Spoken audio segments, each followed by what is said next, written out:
Hey guys, happy Friday. On today's Friday Mortgage Minute, I'm going to talk to you guys about something we see occasionally on purchase contracts. And that is either the installation of new items, fencing, decking, that kind of thing, or two, allowances, repair allowances for carpet. That's a big one. Flooring allowances, painting allowances, those kind of items. So in the lending world, both of which are looked at as something called an inducement to purchase. This is for conventional, this is for FHA, VA, USDA, all the programs look at it the same.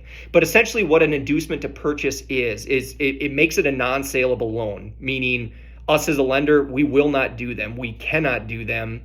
If there's anything of value being exchanged, like I said, it's non-saleable. So what that does is it, in essence, yes, we'll sell this house for X, Y, and Z for a price, but I need you to add this, this, and this.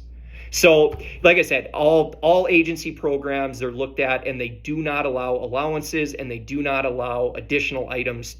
So just keep them off the contract, because as a lender, we have to have them removed. So if you have any other questions, let me know. Thanks.